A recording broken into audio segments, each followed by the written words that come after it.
Welcome to NJCAA Hot Hoops. I'm Dan Olson. That's Kenya Landers. We're here to share all things women's basketball in JUCO land.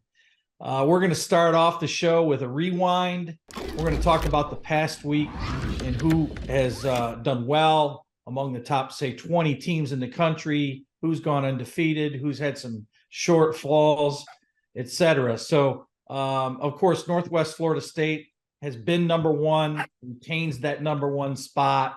They're undefeated at 11-0, Kenya, and they keep on rolling. I love it. In Collin County and Plano, Texas, we had Jeff Allen on the show last week. He only played once, got the W against Blinn at home. He remains 10-0, number 2 in the country.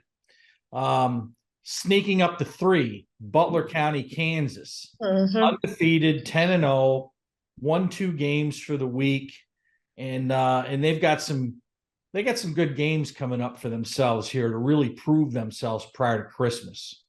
And then we got Gulf Coast. Gulf Coast moves up a spot too. Although they're not undefeated, they went 2-0 for the week, and their star center, Izzy Mamadou, who had 21 and 15, and they played Pearl River. Pearl went on the road a couple of times. Pearl was 9, fell to number 13, kind of a little shuffle in the top 10, but they didn't duck anybody. You know, they went and played at Northwest. Their star guard, Taylor Johnson Matthews, an impressive performance against the top-ranked team in the country, 16, 10 rebounds, 5 steals. That's a solid guard, Division I level player, and she's trying to make it happen there at Pearl. So that will be a benefit for them as they move forward in their season by going and playing at Northwest. And then they also played Gulf Coast and got smacked by 15 at Gulf Coast. And, again. Who hasn't? Yeah. But the top prospect in the country in the sophomore class, Celia Rivera, when she played against Pearl, had 16 and 8. And then they're, the pretty much the best point guard or combo guard in the country, Destiny McFall, 17 and 5 assists in that game. So, and Johnson Matthews, 24, and really re-emphasized that she's a Division I level player, like I had stated a minute ago. So 2 tough losses for Pearl, both against quality opponents. So McLennan, they lost 2 this week. They had been up pretty high in the poll, and they dropped to 9, fell 4 spots. So, they're trying to feel their way through it, but, they took it on the chin against a powerful New Mexico junior college team, but only lost to them by 5. So, they're making their statement that they're one of the better teams, McLennan, that is. But of course, so is New Mexico. The top freshman in the country, Panaya Davis, a 6'6" forward who can do a lot of things. An Aussie, everybody's beating down the door to get their hands on Panaya Davis in another year. She's an impact performer for them, and had 16 and 15 with 6 blocks against McLennan. So she kind of patrols the lane, can run the floor, can stretch you out to the 3-point line. She's got a lot of magic in her bag, So, but look, McLennan's got a nice guard, Sine Beverly. Yep. Had 18 and 8 rebounds against New Mexico too. So she's a legitimate Division I prospect, a sophomore there at McLennan. And I guess as McLennan goes, their backcourt goes. They've got another player there that we really haven't spoke about that has really impacted, I think, so far. Was really impressed with her early. Asia Ward. Asia Ward used to run track at Alabama. Okay. Mm-hmm. And she's now turned herself into a basketball player, but she's extremely athletic. She's got size, and now she's started to find a jump shot, you know. So a definite stock riser among all JUCO players out there in the country. And maybe she's found her niche, not track and field, but basketball. Or maybe she becomes a dual sporter. We don't know. But Plays hard too. You know, yeah. And as far as we've said from day one of this show, there's a backcourt again that gets it done. You know, Right. It's all about the guard play, you know. So but we'll switch it a little bit. Butler County, they've got a couple important games coming up, but they've got a nice player, Freddie Wallace. Freddie's like a hybrid 4 player, you know.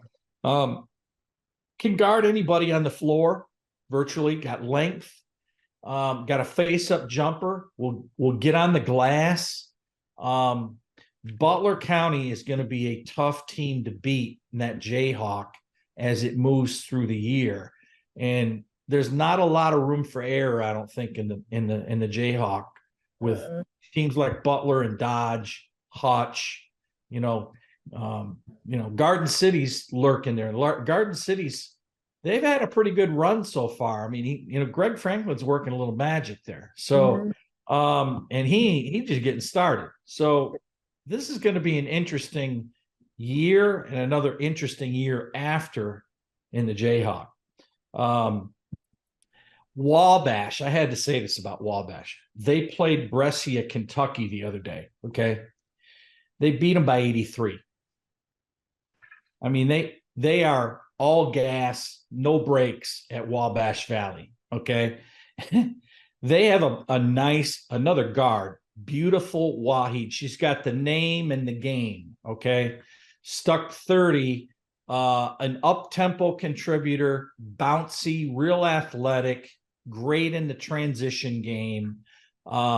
He had like 3 kids almost score 30 points each in that game, So they built their stats that game against Brescia, and they're going to be a fun team to watch as they usually find their way to the national tournament scene. And they're fun to watch. Luke Scheidecker, their coach, he may be even more fun to watch than the team itself. But my hat's off to him. He does a great job. He finds these kids that can hoop and he brings them to Wabash. So we'll see how that continues as we move on. I think that, we're starting to see, Kenya, some smoothing out, let's say, of teams finding themselves along the way where they're realizing where they stand versus the other opponents, and their confidence is building. Some of them, of course, it's going in the opposite direction, but they're really starting to find themselves. And I've always said this about JUCO basketball. It's crazy to begin with, back in October, November, but then once you start into the December, January months, now you really start to know what your team's really about, Yeah. So, yeah. And I think that, this is probably the case with where we are right now in JUCO. So when we come back, we're going to talk some upload. We're going to talk about the games ahead for the week right after these messages. Intensity fuels these champion student athletes to greatness. Zurich Insurance is proud to be the official provider of student athlete insurance for the National Junior College Athletic Association.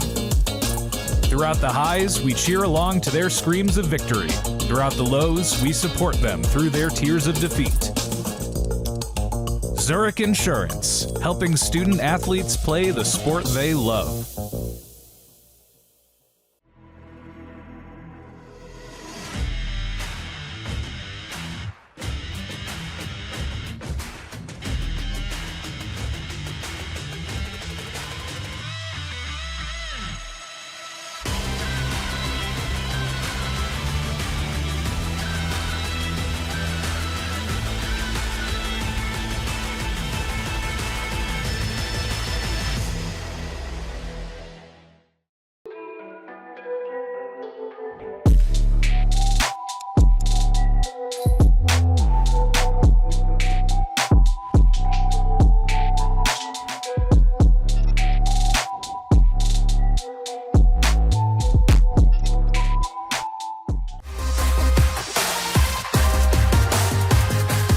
we're back.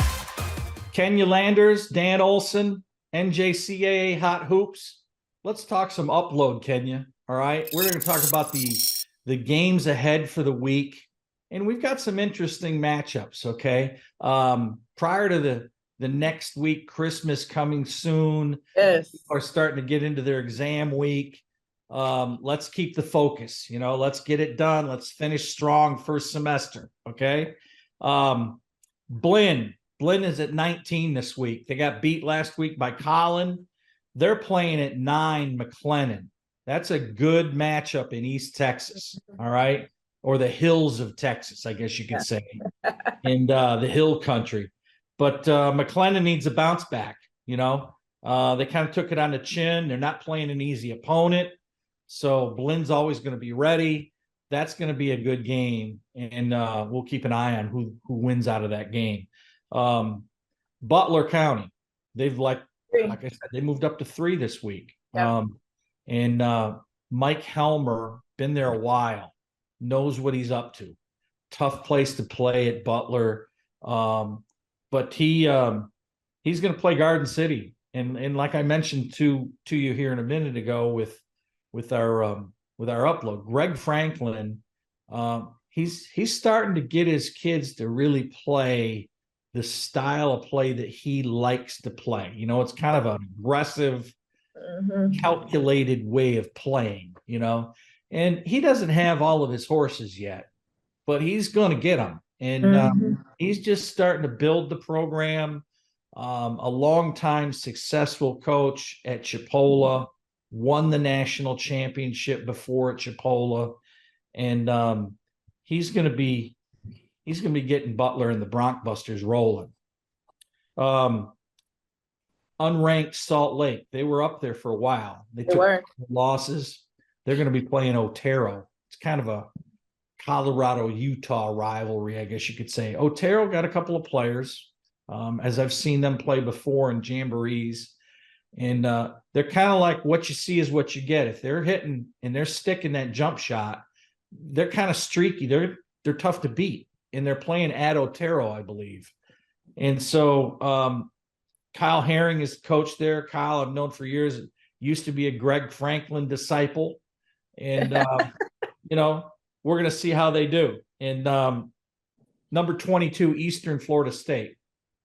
A real kind of unknown, I guess you could say, but they're going to be there at the end. Like I've stated in past shows, they're driving up 95. They're going about 100 miles up the road, and they're playing Daytona State. Now, Daytona State made the tournament a few years ago, hasn't really been a mainstay among the national top 20, but Tron Griffin has got a nice team. He's got size. He's got an Old Dominion signee in the front court, and he's got a couple of little speedsters in the back court. And this will be a tough game for Eastern. I think it's important for Daytona to get this win. It'd be a signature win for Daytona. And they're trying to crack into the top 25. They're trying to get some recognition, not only in their state, but nationally. So that's a big game for both teams. All right. Kind of a unique scheduling thing going on here in Arizona. We've got Eastern Arizona playing Cochise. Both, Eastern's ranked number 12 this week. Cochise, they're laying around in the weeds down there. They're getting votes. Yeah. And they're going to play back-to-back days. Must be a travel-related thing, so that's what they're doing. And so that is a difficult sign-up, in my opinion. Very difficult. You got a good team going and playing back-to-back days on the road. I mean, that could go either way, and big 2 games for Cochise for sure. And they've come off of a national tournament appearance. One of their better guards got hurt in Jamboree season. And so Misty Opat's trying to make it work. And I'm sure she will. She'll figure it out. But That's The that's gonna be good. interesting part about this week that we have coming up, I've done it several different ways. All the kids are winding down. They're almost, they're ready to go home. Some of them mentally are already on the plane. Yeah. So, sometimes I've scheduled some, Cupcakes.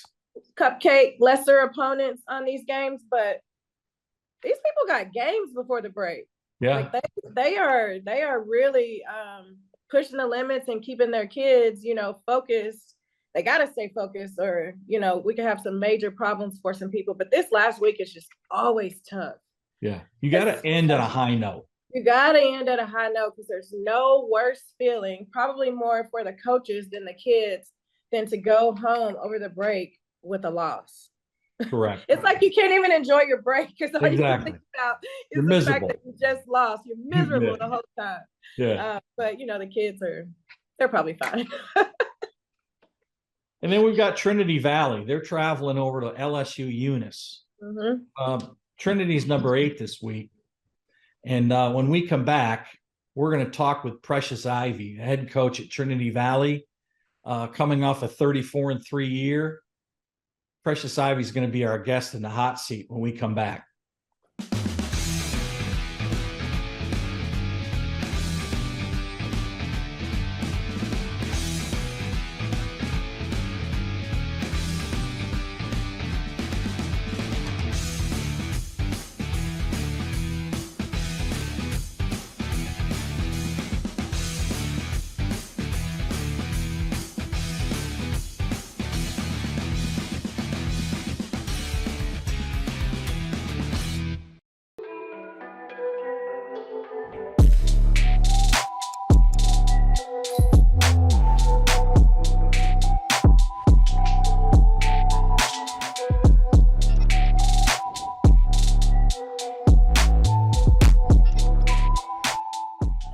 As the second largest intercollegiate athletic association in the country, the NJCAA serves not only a pivotal role in college athletics, but in higher education. The NJCAA Foundation aims to move the association forward through resources, grant programs, and other special initiatives. Your gift to the NJCAA Foundation will make a difference and create opportunities.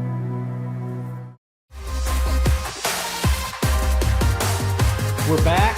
We have Precious Ivy, head coach at Trinity Valley Community College in Athens, Texas, where tradition reigns. We're delighted to have you, Precious, here on Hot Hoops, and we're going to get right to it. I've watched you play. You have 7 players. But man, do those 7 players get busy when they're out there. They play hard, kind of a reflection of how you coach them up. And you get some productive results. I really enjoyed, honestly, watching you play in Midland about 2 weeks ago. And I only did watch you one night, but I was really impressed, because I didn't know what to expect. You had 7 players. You had been going through a lot of injury in the early on, no jamborees during the month of October. And I really was impressed. So my hat's off to you. Great job thus far. Keeping them together. You've got to have a training unit, a med unit with you, probably, right? And, absolutely. First, I want to say thanks for having me. I appreciate it. It's an honor. And yes, we have 7. The night you came, the day before, we actually had 8. And we had 1 more go down, and it's been my mighty 7 since. And those young ladies just come in every day and they give me everything that they have. We've had to take some extra off days that aren't typical of us, but we have to do with what we have. And our training room staff has been in overtime. When football ended, it's like all of them came over. All 3 of our adult trainers came over, and every day we're just working to get people back healthy. And we have 2 more games, and we'll get a 16-day break. And I think that break will really help us tremendously because some of the nagging injuries that we have will be back. And then we get a big kid back by the name of Haley Malcolm. She came to us from another school, so we got her eligible this semester, and we're looking forward to her coming back. Well, my resident authority on Trinity Valley, all things Trinity Valley, Kenya Landers, I want her to give us some scoop on Trinity Valley and, Hey. hand it off to you guys. Go for it. Hey, Precious been there a long time. She can probably now. Well, Just getting my feet wet. Yeah. Hey, listen, I have to tell you, I'm so proud of you and the job that you're doing and the way that you are continuing to keep the Valley on the map. Loving it. I love everything that you guys were doing. And just from one lady card to another, just want to tell you thank you. And you know what the expectation is.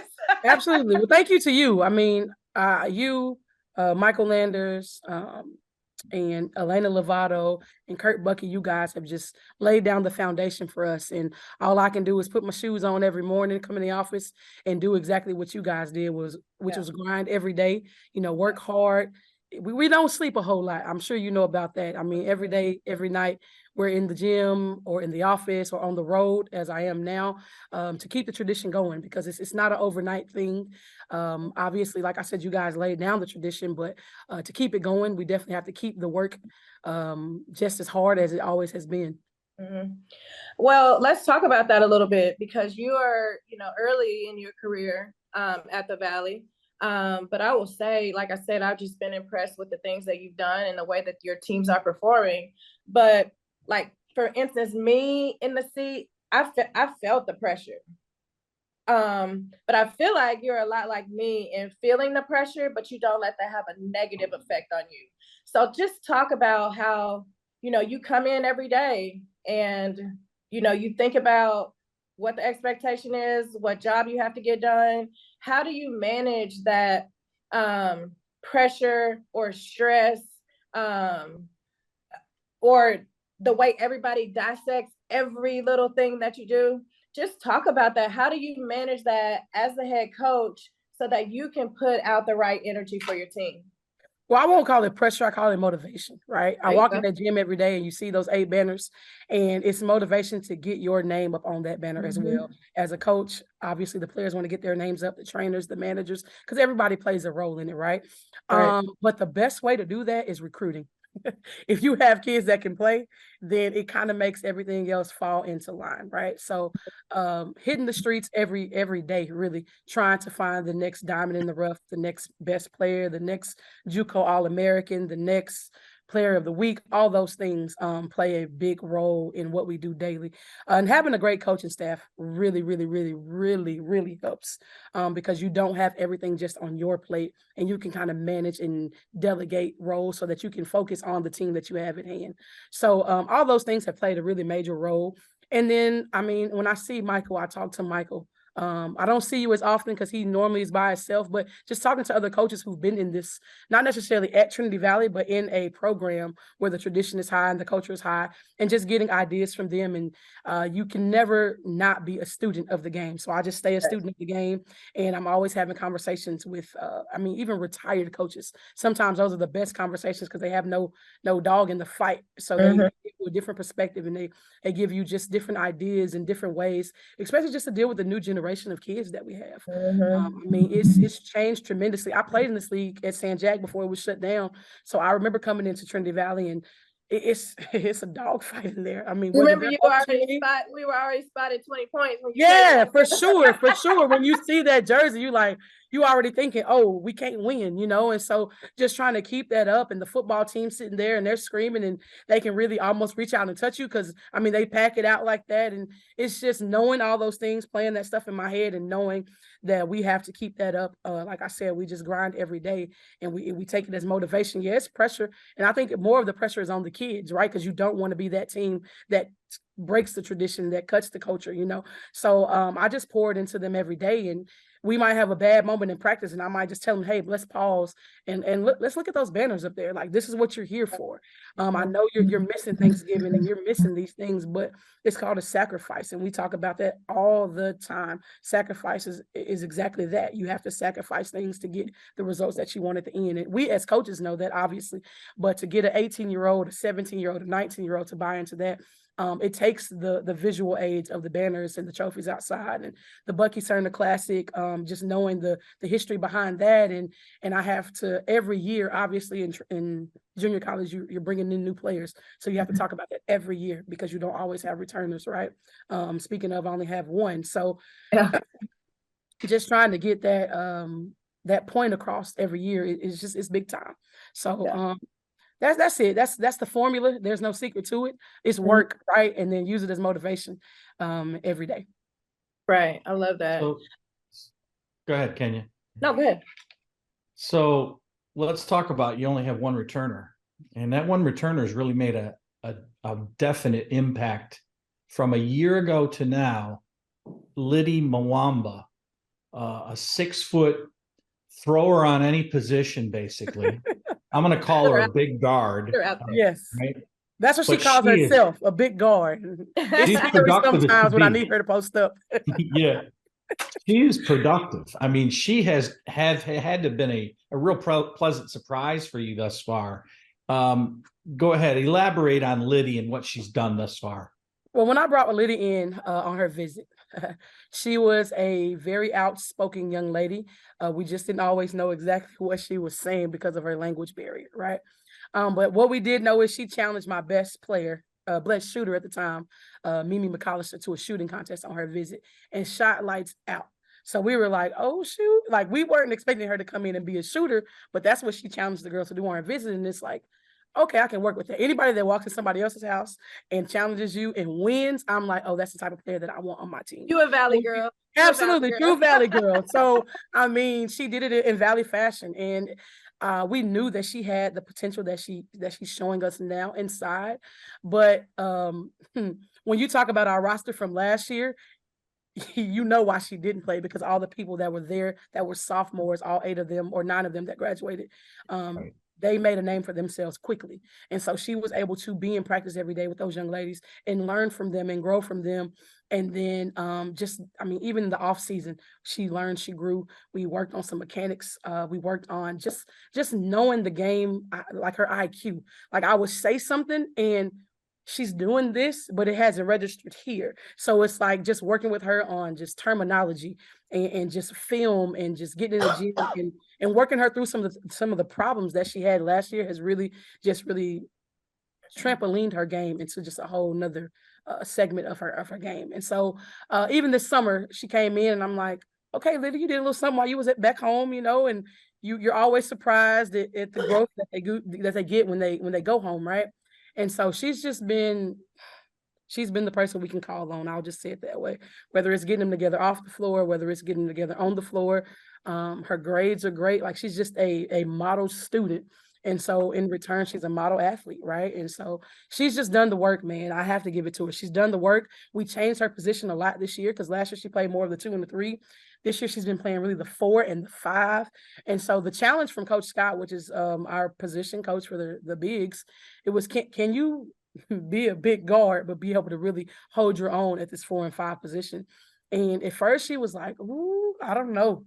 But then when she got in the gym and saw that it's actually helping her develop into even a better offensive scorer, then she bought right into it. You can still shoot your 3 when you're wide open because you're a stretch 4, and just being at the elbow and that mid-range area is so much easier to get to the basket because there's less work you have to do. We don't need all the fancy stuff, but she's very basic. And so she's just really embraced her role with us and has really taken this team to another level. Definitely a leader for us.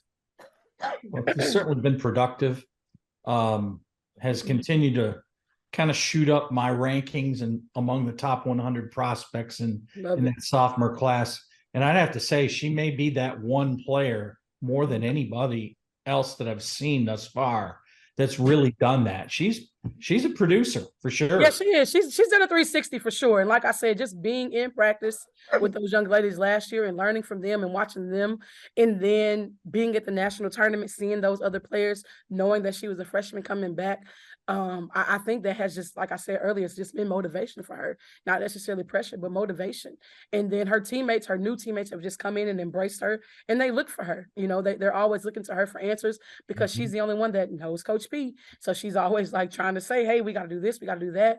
And she's just made a major jump, and it's been so good for us, especially having such low numbers, you know, and not being quite as big as we were in the past. Her just be able to step right into that role and, like I said, embrace it. It's been wonderful for her. And the college coaches are starting to notice her. And Better. I'm getting more questions about that now, and now we're trying to work through that part of the game, you know, just her understanding what the next step is. But she has a brother who played at UTA, and now, if I'm not mistaken, he's at Loyola. So he's actually helping her as well through this process. So it's been really good. It's been really good. Good. But much success to her. She's really wowed me thus far. So For sure. I'm going to keep talking about her. Me too. You better. I'm gonna keep riding her coattail till it falls off. You know, like I said, she's embracing it and she loves it. So she's excited. She is. Yeah. Okay, so talk about the recruiting. Because, you know, there's just like we could walk in the gym as a Valley coach, and you know, there's a lot of volume in there, right? But the amount of people and players and athletes that can actually come to the Valley and perform, be major contributors, like, it's so much more than just talented players, right? For sure. So when you're out there and you're recruiting, like, what are some of the things that you're looking for in the players to ensure that you continue with, you know, the tradition, the obligation, the responsibility, the swag, and all that comes with, you know, being a Valley girl? For sure. It's definitely a swag to it. As all players, we're looking for people that can put the ball in the hole. But it comes with so much more. I mean, I'm watching kids while they're on their bench. I'm watching kids while they're interacting with their teammates. I want to see you in a game where you're supposed to lose. I want to see you in a game where you're supposed to win. I go see those kids in every type of light that I can see them in, if we can get out that many times. And then also, just, you have to be able to, like, we have to be able to talk basketball. Like, I can't call you and say, hey, kid, how'd you play tonight? And, oh, I was good. Well, what does that mean? So I started digging into their brains early about what does I did good tonight mean?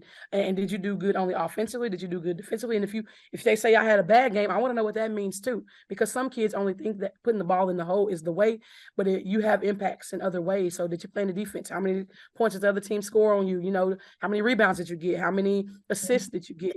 How many turnovers did you get? And so just already talking to them about that kind of stuff, because like I said, the generation has changed a little bit, and we have to jog their brains a little bit more now, to make sure that their IQ and all that stuff is getting worked on just as much as their games. So like you said, it is a volume name when you walk in the building, and it's it's funny because I don't care where I go, I'm gonna get a text message like, "Oh, Trinity Valley was in the building last night," and it's like, well, dang, how do y'all know? But They're watching you. They're watching you at all times.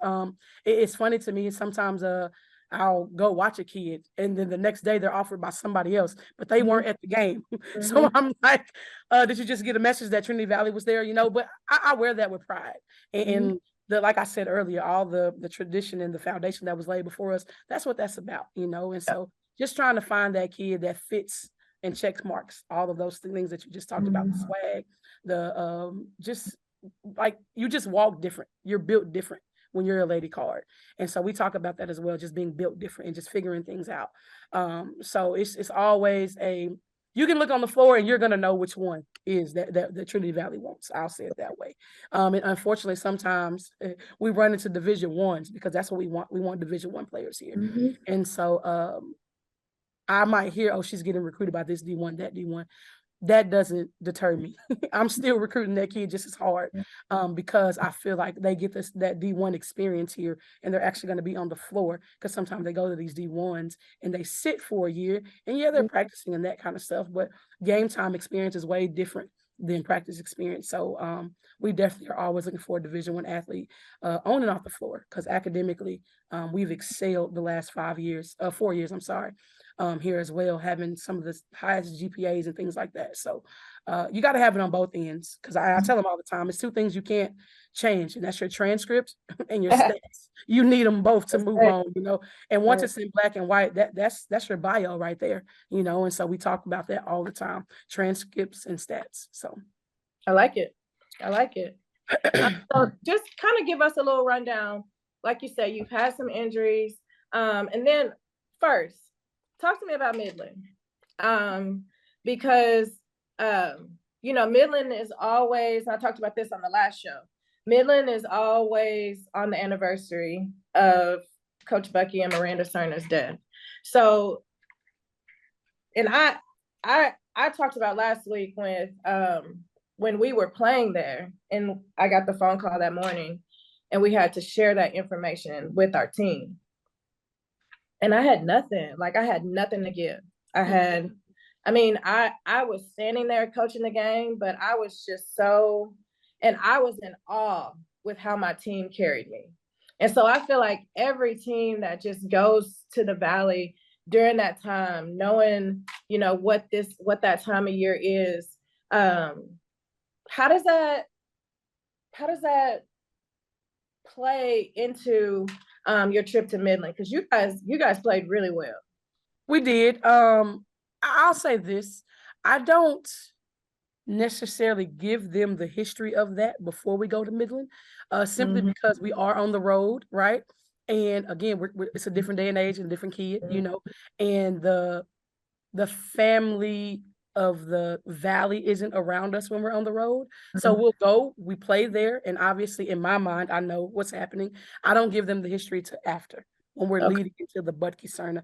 And then I let them know, yeah, so when we played in Midland, this is what, and this is that. Gotcha.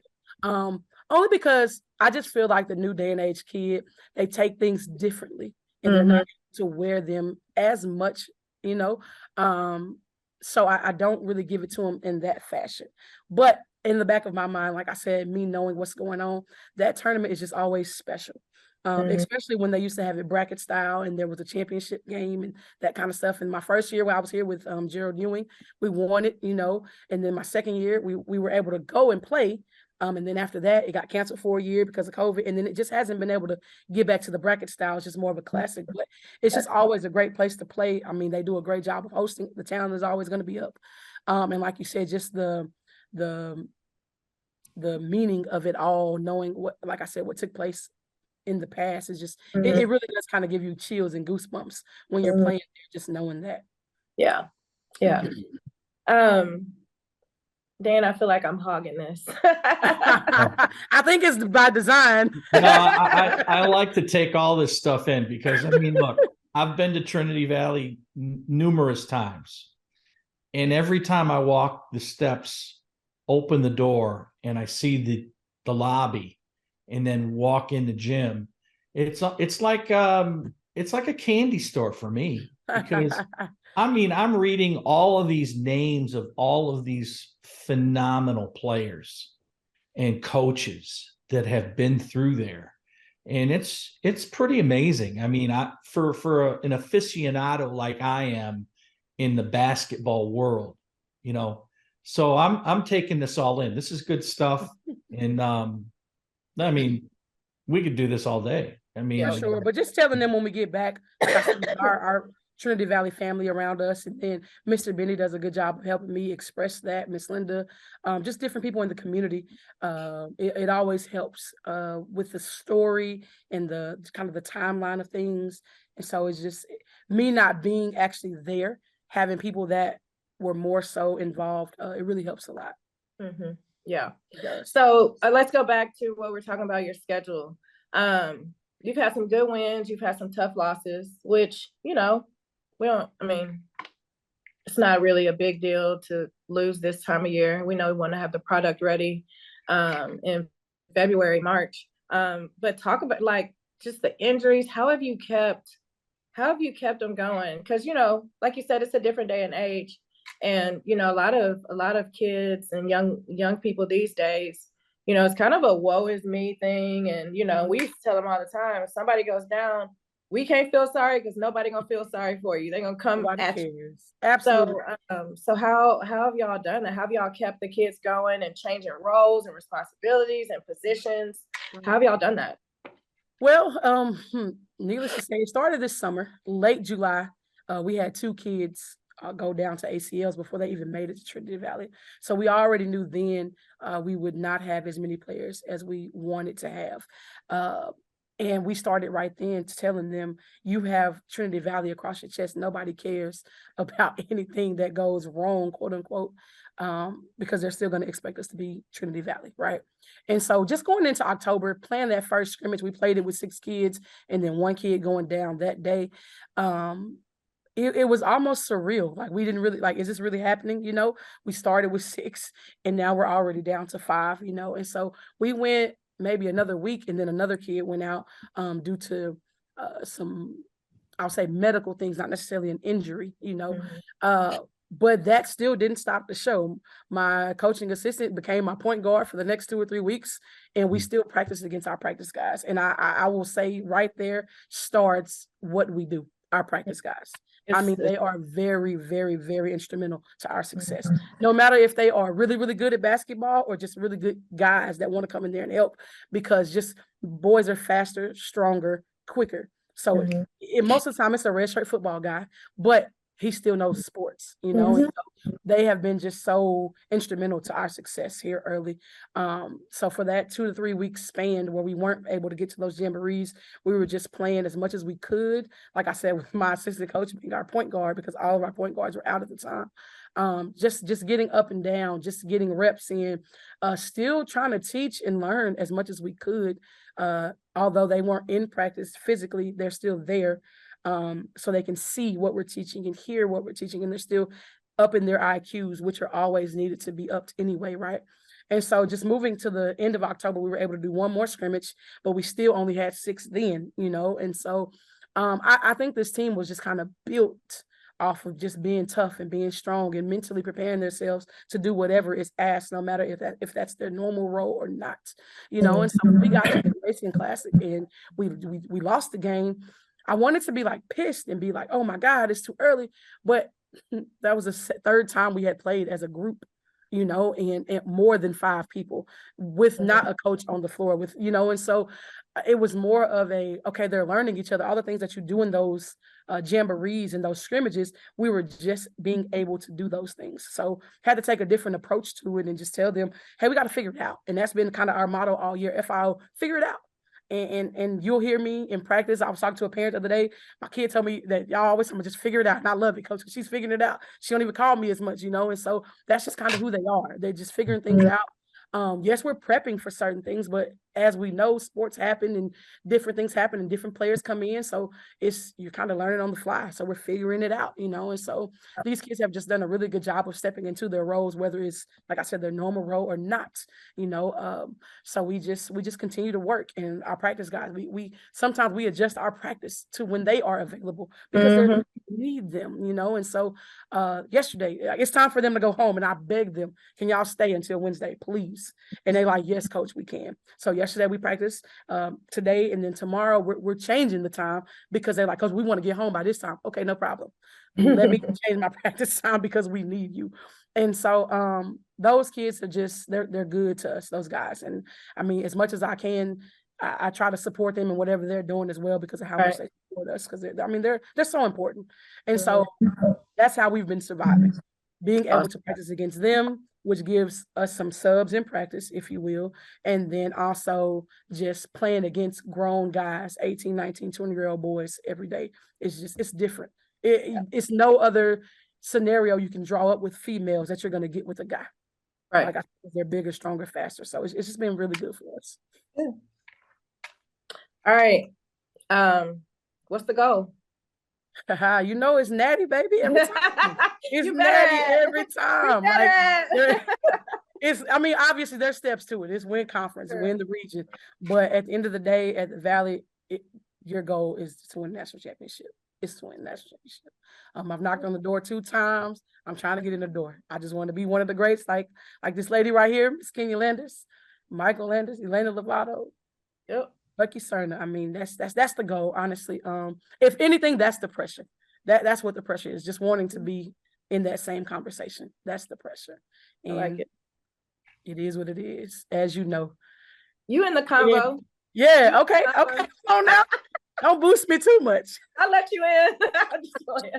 Don't boost me too much. But like you said, just having people on our backs every day critiquing us. I mean, I had a guy tell me last year, Coach, y'all was all right, but y'all should have just had one more shooter. I said, we was just all right. Yeah, y'all was just all right. And I'm like, you're right, sir. We was just all right. You are correct. That's critics. It's just every day. You know how it goes. People come into our practices. It's like an open practice. It is what it is. It's different, but I've embraced it and I love it now. I mean, we literally have a lady who'll come in and she's cheering in practice as if it's a game. And I'm like, this is just practice, right? She said, I don't care, coach. If they gonna be hustling, I'm gonna be cheering. I'm like, yes, ma'am. Yes, I love it. For sure. It's a great coach, listen, thank you so much for being with us. It's been an honor.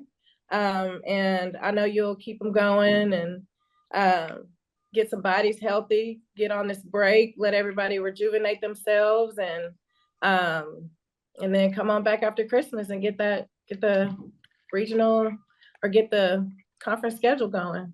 Yes, ma'am. I want to say thank you to both of you guys for even, like I said, thinking of me to have me on the show. I appreciate it. Thank you to you personally, like I said, because you've done some of this work before, and that's why it's not easy for me to do, but it's why I'm able to do it. And I mean, as I said before, the Valley is a great place to be, and go Cards. Come on, Dan. We can't get a go Cards from you. Come on, Dan. There we go. Yeah, throw them up. I love it. I love it. Thank you. Locked out of some gyms, Dan. You about to be locked out of some gyms. Precious, thanks for being with us. You're 8-0. You're lurking in the weeds. You're number 8 this week, and best of luck to you the rest of the season. And I'm delighted. You're a fabric of junior college basketball. I love it. I love it. No denying that. It's a great that. place to be, man. Yeah. I tried the D1 thing, but junior college it's just a different love. It's a different love. It's a special place, and sure. Thanks again for being on with us. Precious Eye, Trinity Valley Community College. Intensity fuels these champion student athletes to greatness. Zurich Insurance is proud to be the official provider of student athlete insurance for the National Junior College Athletic Association. Throughout the highs, we cheer along to their screams of victory. Throughout the lows, we support them through their tears of defeat. Zurich Insurance, helping student athletes play the sport they love.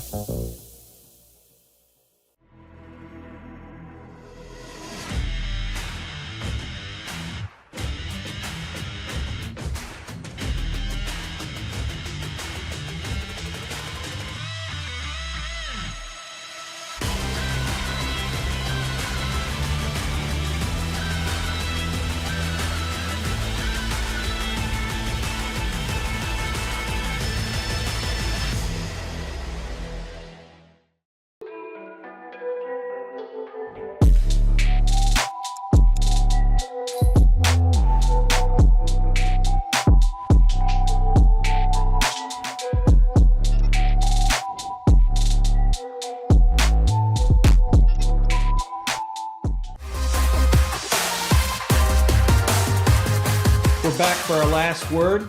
Kenya Landers, Dan Olson with NJCAA Hot Hoops.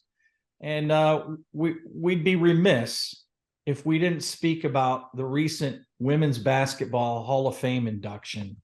And one of my close personal friends, Rooney Scoville, former head coach at Gulf Coast State Community College, Panama City, was selected into the Hall of Fame.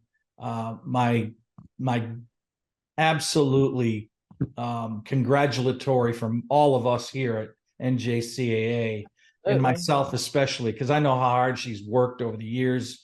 And you talk about Trinity Valley having a machine. Yeah. Gulf Coast had a machine too. I mean, question. She won it, I think 6 times. Mm-hmm. Okay.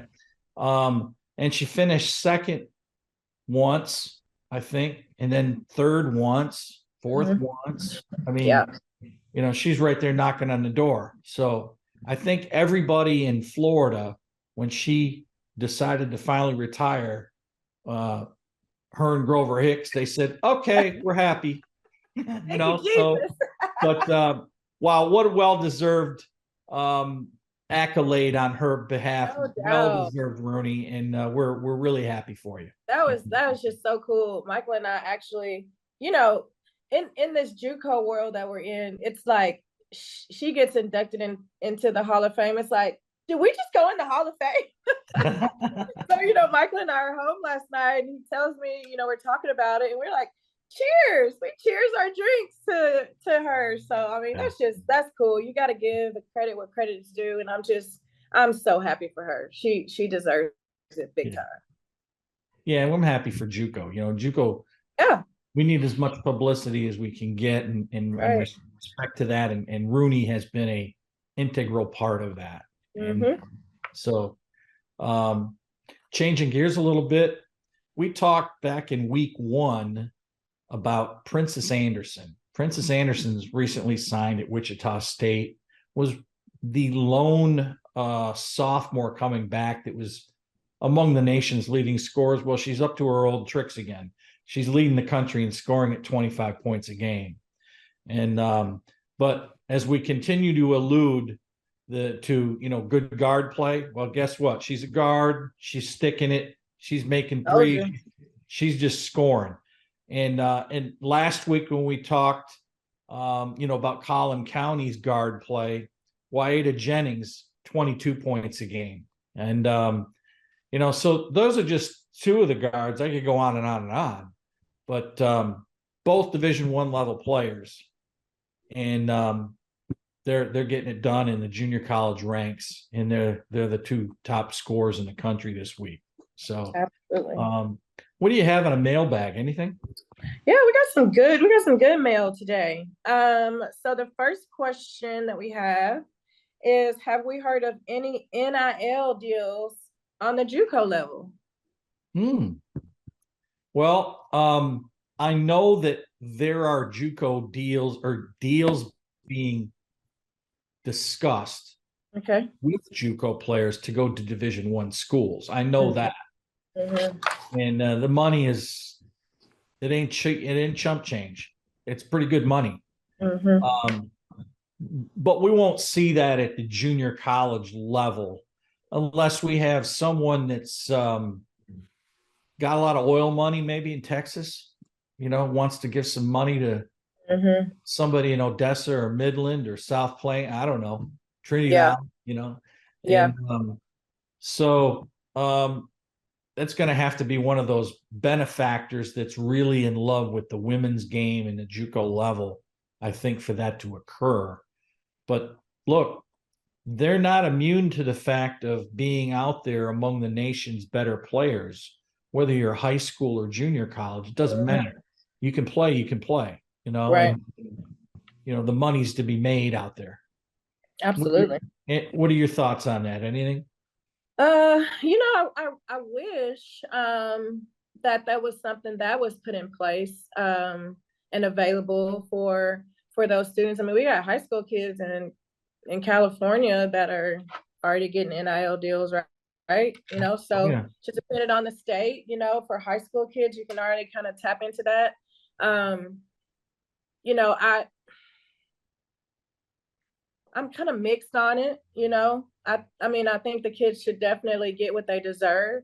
And, I'm all about the parity, right? So, I think it would be a nice gesture because, the top JUCO teams in the country are typically the teams that have a good community backing, right? So they got a good community backing, and, I mean, it doesn't have to be on the same level as the Division I NIL deals that we're seeing, but if a college can say, hey, we got, that would be huge in recruiting for some kids. Game changer. It would be a game changer. So, I just think it's something that kind of just skipped right over the JUCO thought, but be something to think about. Well, we may have started that thought. There you go. Yeah. What else you got? All right. So, do you think that players taking the COVID year at the D1 level has hurt or helped the JUCO participation? My personal, I think it's hurt it a little bit. I think some of the players stuck around too long in junior college, and then it hurt their eligibility perhaps. But it's been such a vague thing with eligibility, COVID, whether they get a waiver or not. It's just really kind of difficult to tell. I guess it probably helps some players that stuck around an extra year to develop that additional year of maturity, But then on the other hand, it may have hurt them. But look, junior college is here. That's it. People use it as a vehicle to really help their teams, and so the beat goes on.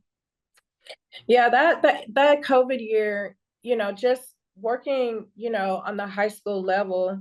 I mean, at a pretty, high profile, in a pretty high profile athletic department, I saw firsthand how the COVID year and the portal are really affecting high school recruiting. I mean, because do you want to pick somebody that's proven and what they can do, or are you going to pick a high school or a JUCO kid? So but good thing there's enough balls to go around and enough teams to play on, so I feel like everybody's still okay. Yeah. What else? Anything else? All right, so I guess with the with the portal and the COVID years, there's been a lot fewer Division I scholarships going around every year. So do you think that some JUCO players that play at a pretty high level, do you think those players have had to, I don't want to use the word settle, but that they've landed at spots that weren't necessarily as high as they could have potentially gone? Oh yeah, I mean, I think it's all screwed up. It got all screwed up.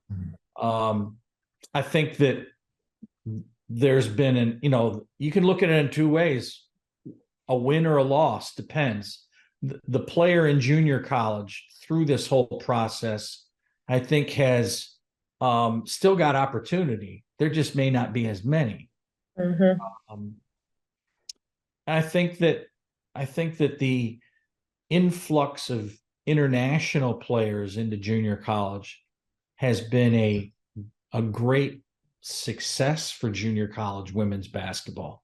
And it's of course assisted the Division IIs and the Division IIIs and the Division I's to recruit those particular players. So they're not immune to the fact that there's more players coming over to play, which is a great thing. I mean, it's all about opportunity. But I think it's certainly hurt certain individuals too, because of the influx of so many kids going into that portal. Yep. I mean, there's probably a few hundred of them that go overlooked, either because they haven't had the ability level to compete at a high level, or they just get pushed aside because schools find another player wherever that may be. Yep. Yep. So. Yeah. Well, that is all the questions that we have for this week, and we appreciate you guys participating in that. So remember, next week, look for the posts on Sundays to ask your questions, and we will be sure to get to yours. We'll be back after Christmas. January 10th will be our next show for NJCAA Hot Hoops. So we'll take a little hiatus over the Christmas break. But look, we're going to be talking a lot of basketball between, happening now and up until the 10th, Kenya. So we're going to have a lot to talk about. So Until then, thanks for joining NJCAA Hot Hoops. Don't miss us too much.